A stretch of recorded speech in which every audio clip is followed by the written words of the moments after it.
નવઘણજી ઠાકોર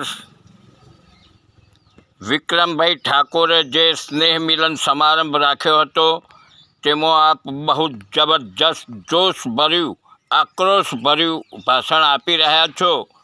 મેં આપનું ભાષણ સાંભળ્યું ફેસબુક પર। સાહેબ, આપ કહી રહ્યા છો કે મારા ક્ષત્રિય ઠાકોર સમાજને જ્યાં અન્યાય થશે ત્યાં હું તેમના માટે લડવા માટે તૈયાર છું। જેમ કે આપ કહી રહ્યા છો કે સીમાડા પર દેશની રક્ષા કરવા માટે સૈનિકો હોય છે, તેવી જ રીતે કોળી ઠાકોર સમાજ અને ક્ષત્રિય સમાજના કોઈ પણ માણસોને કોઈ તકલીફ હશે તો તેમનું રખવાડું કરવા માટે આ નવઘણજી ઠાકોર સૈનિક બનીને ઊભા હશે।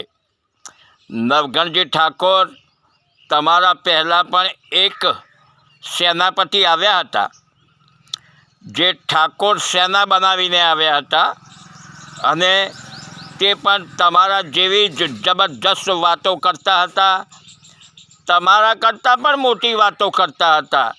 તમે તો ખાલી સૈનિક છો, અને પેલા ભાઈ તો ઠાકોરોને ડીએસપીને કલેક્ટર બનાવવાની વાતો કરતા હતા।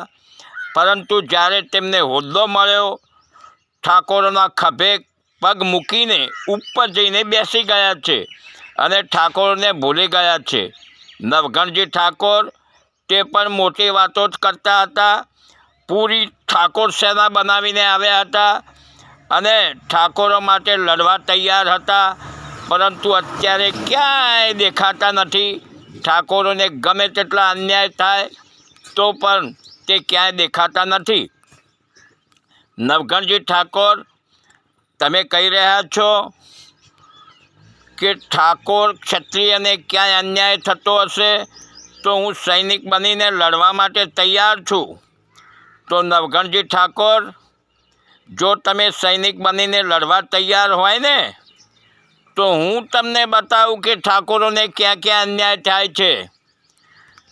ઠાકોરો જબરજસ્ત ગામડાઓની અંદર ઠાકોરો જબરજસ્ત પીસાઈ રહ્યા છે। જમીનો જેની જોડે ન હોય તે ઠાકોરો ચૌધરી ભાઈઓ અને પટેલ ભાઈઓના ત્યાં મજૂરી કરે છે અને હાથીપાક કરે છે, અને તેમને પોષણક્ષમ વળતર મળતું નથી, વેઠ કરીને મરી જાય છે। જબરજસ્ત ધોમ ધકતા તડકાની અંદર પરસેવે રેબઝેબ થઈ જાય છે અને જબરજસ્ત મજૂરી કરે છે, પરંતુ કંઈ પણ મળતું નથી તેમને, પૂરતું ખાવાનું કે પૂરતું પહેરવાનું મળતું નથી। નવઘણજી ઠાકોર, કાળની મોંઘવારી વધી ગઈ છે, ઠાકોરો પોતાના બાળકોને ભણાવી પણ શકતા નથી।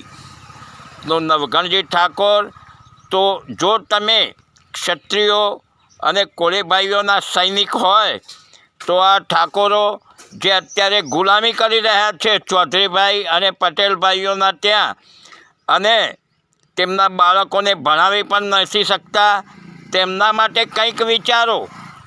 તમે સ્ટેજ ઉપરથી મોટું ભાષણ આપ્યું, બરાબર છે, તમે આપ્યું તો વિક્રમભાઈને સન્માન કરવા ગયા એ બી બરાબર છે।